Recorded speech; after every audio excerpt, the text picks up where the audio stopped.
Hello साथियों, आप सभी का स्वागत है आपके इस कृष्णा आर्ट्स एजुकेशन चैनल में, जो केवल बोर्ड एग्ज़ाम की तैयारी करवाने के लिए बनी है। इसलिए इस चैनल को आपने अभी तक सब्सक्राइब नहीं किया तो इस चैनल को सब्सक्राइब कर दें और बगल के बेल नोटिफिकेशन को ऑन कर दें ताकि हमारी वीडियो का अपडेट आप तक सबसे पहले पहुँच सके। और आप टेलीग्राम चैनल में अभी तक ज्वाइन नहीं हुए हैं तो टेलीग्राम चैनल में ज्वाइन हो जाएँ, जिसका लिंक डिस्क्रिप्शन में दिया हुआ है, क्योंकि इस चैनल का जो भी स्टडी मटेरियल आपको प्रोवाइड किया जाएगा वो टेलीग्राम चैनल पर ही किया जाएगा। तो चलिए आज के वीडियो की ओर बढ़ते हैं। आज हम आपको हिंदी गोधुली भाग 2 के 4th चैप्टर नाखून क्यों बढ़ते हैं का पूरा संपूर्ण हिंदी अर्थ करवाने जा रहे हैं। आज हम आपको चौथा पाठ हजारी प्रसाद द्विवेदी जी का नाखून क्यों बढ़ते हैं पढ़ाने जा रहे हैं। तो चलिए चैप्टर की ओर बढ़ते हैं। तो किसी भी चैप्टर को पढ़ने से पहले उसके लेखक के बारे में पढ़ना बहुत ही महत्वपूर्ण होता है कि लेखक का जन्म कब हुआ, उनकी मृत्यु कब हुई, उनकी क्या क्या रचनाएं थी, उनके माता का नाम, पिता का नाम। ऐसे बहुत सारे लेखक से रिलेटेड एग्जाम में क्वेश्चन आते हैं जो बहुत ही महत्वपूर्ण होते हैं। इसलिए चैप्टर को स्टार्ट करने से पहले आप पहले लेखक के बारे में पढ़ लें। तो नाखून क्यों बढ़ते हैं, जिनके लेखक है आचार्य हजारी प्रसाद द्विवेदी। आचार्य हजारी प्रसाद द्विवेदी जी का जन्म 1907 ईस्वी में आरत दुबे का छपरा बलिया उत्तर प्रदेश में हुआ। द्विवेदी जी का साहित्य कर्म भारतवर्ष के सांस्कृतिक इतिहास की रचनात्मक परिणति है।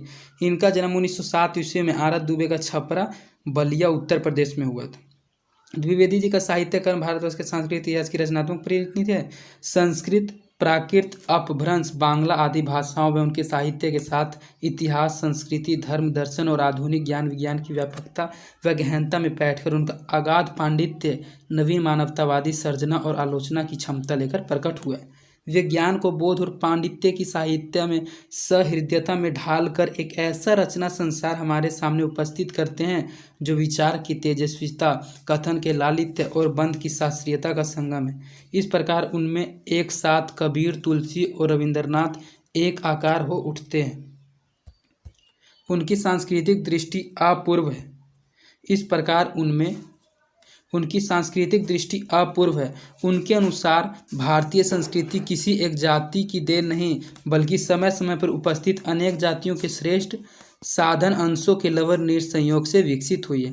द्विवेदी जी की प्रमुख रचनाएं हैं। देखिए, इससे ऑब्जेक्टिव क्वेश्चन रिलेटेड बहुत सारा आता है उनकी रचनाएं से रिलेटेड, इसलिए आपको इसको अच्छे से पढ़ के समझ के याद करके रखना है। द्विवेदी जी की प्रमुख रचनाएं अशोक के फूल, कल्पलता, विचार और वितर्क, कुटज, विचार प्रवाह, आलोक पर्व, प्राचीन भारत के कलात्मक विनोद और इनकी निबंध संग्रह है बाणभट्ट की आत्मकथा, चारू चंद्र लेख, पूर्ण नवा, अनामदास का पोथा, उपन्यास है इनकी, सूर साहित्य, कबीर मध्यकालीन बोध का स्वरूप, नाथ संप्रदाय, कालिदास की लालित्य योजना, हिंदी साहित्य का आदिकाल, हिंदी साहित्य की भूमिका, हिंदी साहित्य इनकी उद्भव और विकास, आलोचना साहित्य इतिहास, संदेश राशक, पृथ्वीराज रासोनाथ सिद्धों की बानियाँ, ग्रंथ संपादन, विश्व भारती, शांति निकेतन पत्रिका का संपादन। द्विवेदी जी को आलोक पर्व पर साहित्य अकादमी पुरस्कार, भारत सरकार द्वारा पद्म भूषण सम्मान एवं लखनऊ विश्वविद्यालय द्वारा डीलिट की उपाधि मिली। इनको आलोक पर्व पर साहित्य अकादमी पुरस्कार मिला और भारत सरकार के द्वारा आचार्य द्विवेदी प्रसाद जी को पद्म भूषण सम्मान से सम्मानित किया गया था और लखनऊ विश्वविद्यालय द्वारा इन्हें डीलिट की उपाधि मिली थी। वे कासू हिंदू विश्वविद्यालय, शांति निकेतन विश्वविद्यालय, चंडीगढ़ विश्वविद्यालय आदि में प्रोफेसर एवं प्रशासनिक पदों पर हैं। सन 1979 में दिल्ली में उनका निधन हुआ। 1979 ईस्वी में उनका दिल्ली में मृत्यु हो गया था। हजारी प्रसाद द्विवेदी ग्रंथावली से लिए गए प्रस्तुत निबंध में प्रख्यात लेखक और निबंधकार का मानववादी दृष्टिकोण प्रकट होता है। इस ललित निबंध में लेखक ने बार बार काटे जाने पर भी बढ़ जाने वाले नाखूनों के बहाने अत्यंत सहज शैली में सभ्यता और संस्कृति की विकास गाथा उद्घाटित कर दिखाई है। एक और नाखून का बढ़ना मनुष्य की आदिम पाशविक वृत्ति और संघर्ष चेतना का प्रमाण है, तो दूसरी ओर उन्हें बार बार काटते रहना और अलंकृत करते रहना मनुष्य के सौंदर्यबोध और सांस्कृतिक चेतना को भी निरूपित करता है। लेखक ने नाखूनों के बहाने मनोरंजक शैली में मानव सत्य का दिग्दर्शन कराने का सफल प्रयत्न किया है। यह निबंध नई पीढ़ियों में सौंदर्यबोध, इतिहास चेतना और सांस्कृतिक आत्मगौरव का भाव जगाता है। इनका जो निबंध है, इनका चैप्टर का नाम है नाखून क्यों बढ़ते हैं। तो वे उन्हीं से रिलेटेड एक ऐसी मानव जीवन की बात बताना चाहते हैं जो हमारे लिए बहुत ही महत्वपूर्ण सिद्ध होगी। तो चलिए चैप्टर की ओर बढ़ते हैं। पाठ का नाम है नाखून क्यों बढ़ते हैं। बच्चे कभी कभी चक्कर में डाल देने वाले प्रश्न कर बैठते हैं। अल्पज्ञ पिता बड़ा दयनीय जीव होता है। मेरी छोटी लड़की ने जब मुझसे उस दिन पूछ दिया कि आदमी के नाखून क्यों बढ़ते हैं, तो मैं कुछ सोच ही नहीं सका। हर तीसरे दिन नाखून बढ़ जाते हैं। बच्चे कुछ दिन तक अगर नाखून बढ़ने दें तो माँ बाप अक्सर उन्हें डांटा करते हैं। इसमें आचार्य हजारी प्रसाद द्विवेदी जी बताते हैं कि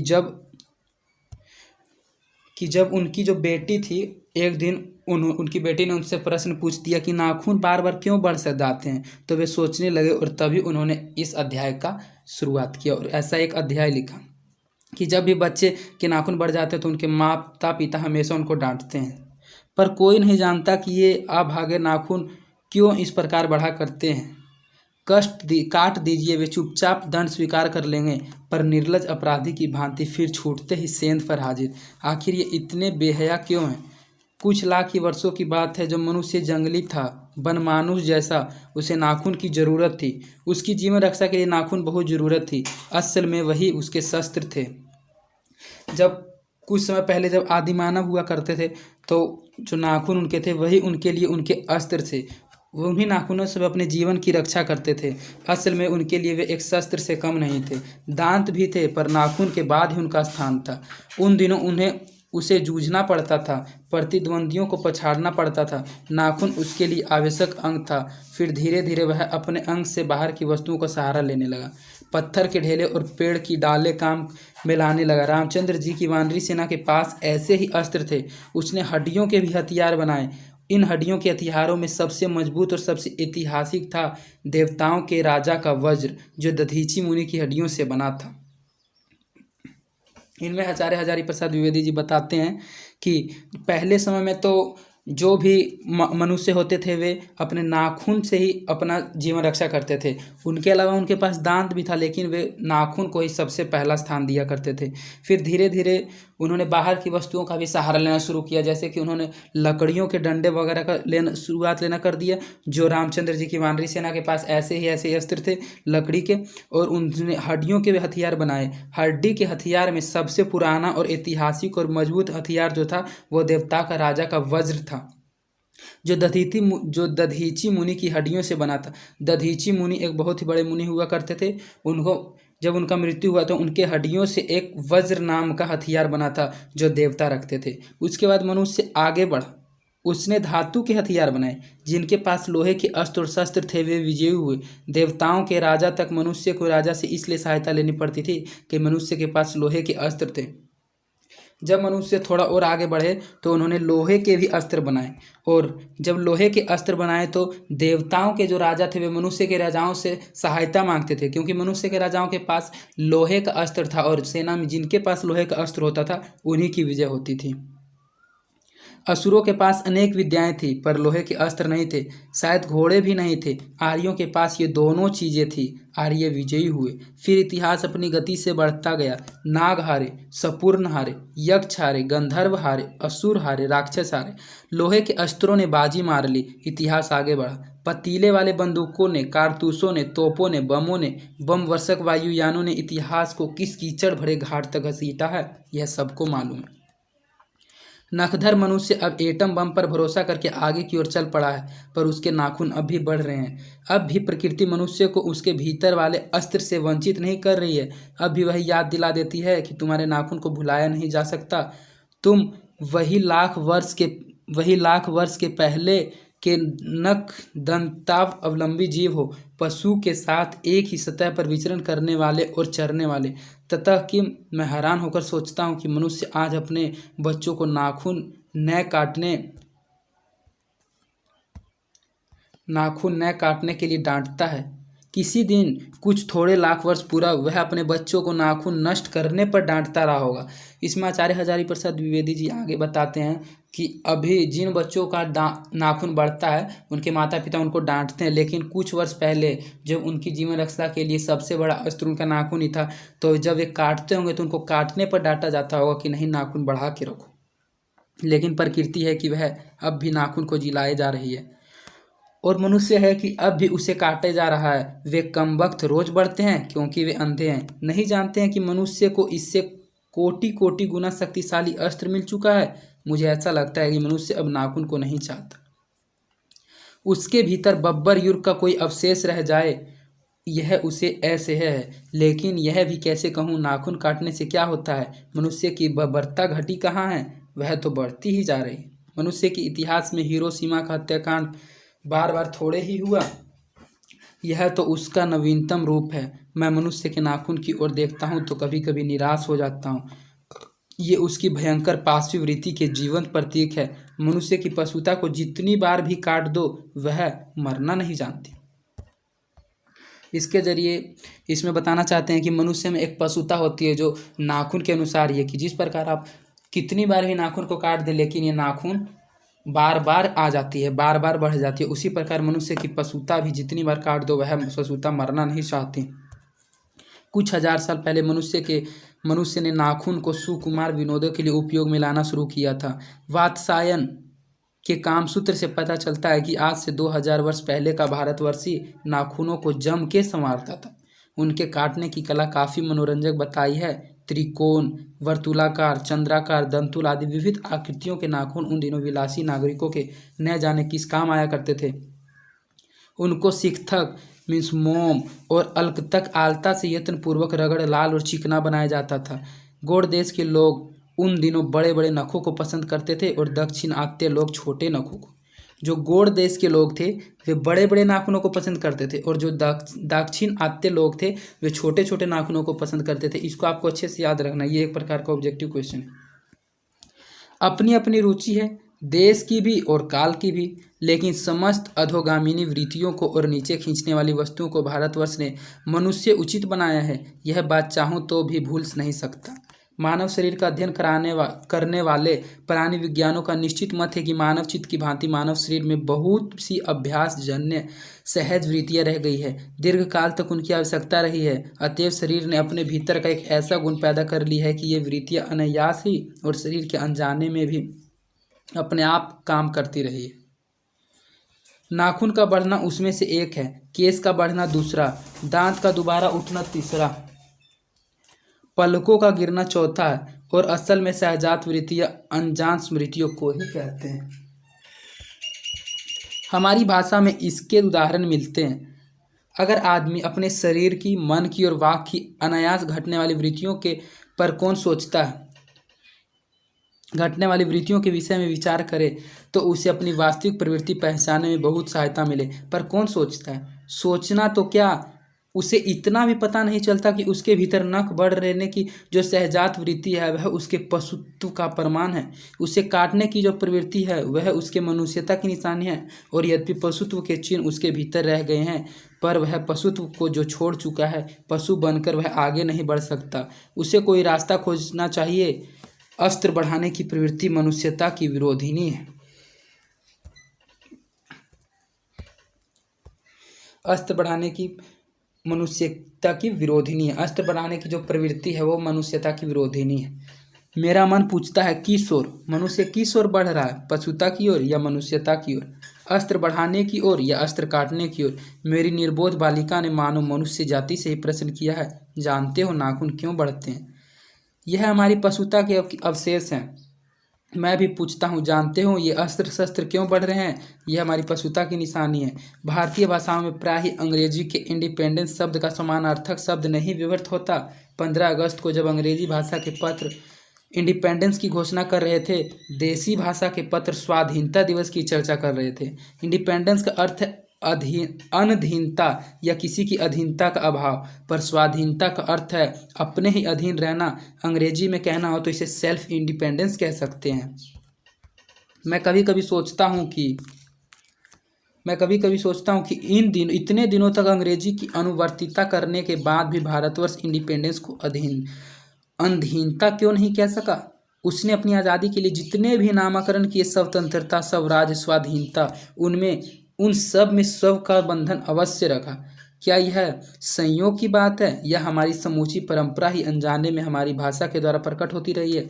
मुझे प्राणी विज्ञानी की बात फिर याद आती है प्राणी विज्ञानों की बात फिर याद आती है। सहजात वृत्ति अनजानी स्मृतियों का ही नाम है। स्वराज होने के बाद स्वभावतः ही हमारे नेता और विचारशील नागरिक सोचने लगे हैं और इस देश को सच्चे अर्थ में सुखी कैसे बनाया जाए। हमारे देश के लोग पहली बार जो सोचने लगे हैं तो ऐसी बात नहीं है। हमारा इतिहास बहुत पुराना है। हमारे शास्त्रों में इस समस्या को नाना भावों और नाना पहलुओं से विचारा गया है।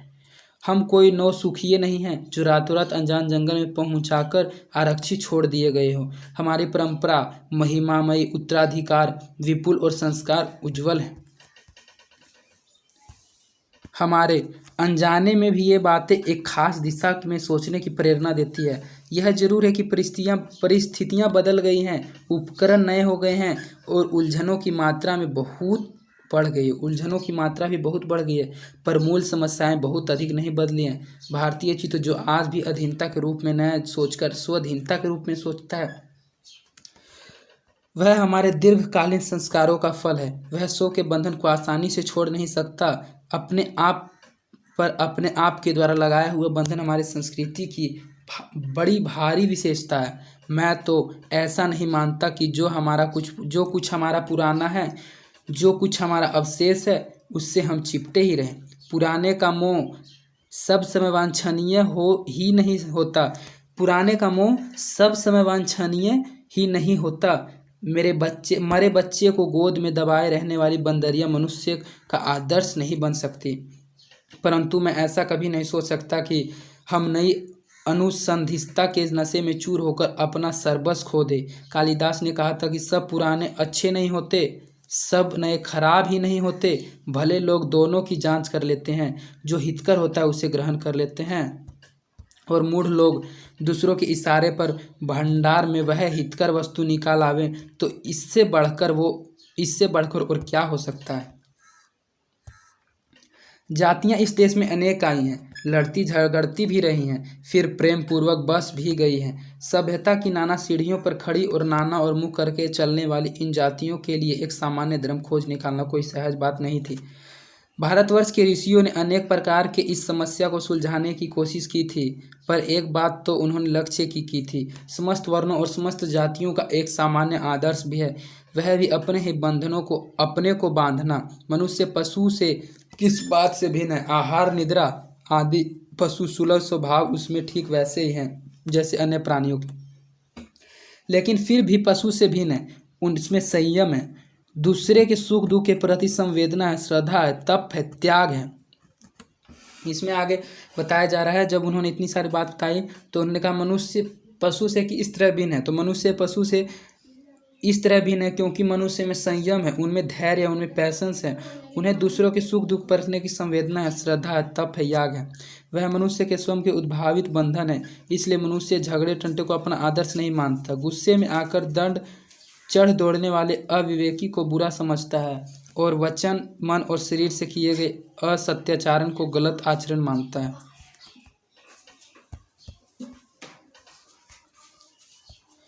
यह किसी भी जाति या वर्ण या समुदाय का धर्म नहीं है, यह मनुष्य मात्र का धर्म है। महाभारत में इसलिए निर्वैर भाव, सत्य और अक्रोध को सब वर्णों का सामान्य धर्म कहा गया है। एतिदम वित्तम श्रेष्ठम सर्वभूतेषु भारत निर्वरता महाराज सत्यम क्रोध एव च। ये महाभारत का एक श्लोक है जो इसमें बताया गया। अन्यत्र इसमें निरंतर दानशीलता को भी गिनाया गया है। गौतम ने ठीक ही कहा था कि मनुष्य की मनुष्यता यही है कि वह सबके सुख दुख को सहानुभूति के साथ देखता है। यह आत्मनिर्मित बंधन ही मनुष्य को मनुष्य बनाता है। अहिंसा, सत्य और अक्रोध मूलक धर्म का मूल उत्स यही है। मुझे आश्चर्य होता है कि अनजान में भी हमारी भाषा में यह भाव कैसे रह गया, लेकिन मुझे नाखून के बढ़ने पर आश्चर्य हुआ था। अज्ञान सर्वत्र आदमी को पछाड़ता है और आदमी है कि सदा उससे लोहा लेने को कमर कसे हैं। मनुष्य को सुख कैसे मिलेगा? बड़े बड़े नेता कहते हैं वस्तुओं की कमी है और मशीन बैठाओ और उत्पादन बढ़ाओ और धन की वृद्धि करो और बाह्य उपकरणों की ताकत बढ़ाओ। एक बूढ़ा था, उसने कहा था बाहर नहीं भीतर की ओर देखो, हिंसा को मन से दूर करो, मिथ्या को हटाओ, क्रोध और द्वेष को दूर करो, लोग के लिए कष्ट सहो, आराम की बात मत सोचो, प्रेम की बात सोचो, आत्मतोषण की बात सोचो, काम करने की बात सोचो। उसने कहा प्रेम ही बड़ी चीज है क्योंकि वह हमारे भीतर है। उच्छृंखलता पशु की प्रवृत्ति है, सब का बंधन मनुष्य का स्वभाव है। बूढ़े की बात अच्छी लगी या नहीं पता नहीं, उसे गोली मार दी गई। आदमी के नाखून बढ़ने की प्रवृत्ति ही हावी हुई। मैं हैरान होकर सोचता हूँ बूढ़े ने कितनी गहराई में बैठकर मनुष्य की वास्तविक चरितार्थ का पता लगाया था। उन्होंने एक बूढ़े की बात बताई कि बूढ़ा ने कहा कि अपने मन से हिंसा को दूर कर दो, अपने मन में किसी भी लड़ाई झगड़ा का द्वेष वगैरह नहीं रखो। उन्होंने बताया कि काम करने की बात सोचो, कभी भी आराम करने की बात नहीं सोचो। तो जब उन्होंने ऐसी ऐसी बातें बताई तो उन्हें गोली मार दी गई। लेकिन आचार्य हजारी प्रसाद द्विवेदी जी कहते हैं कि उन्होंने मनुष्य की वास्तविक चरित्र को ही बताया था।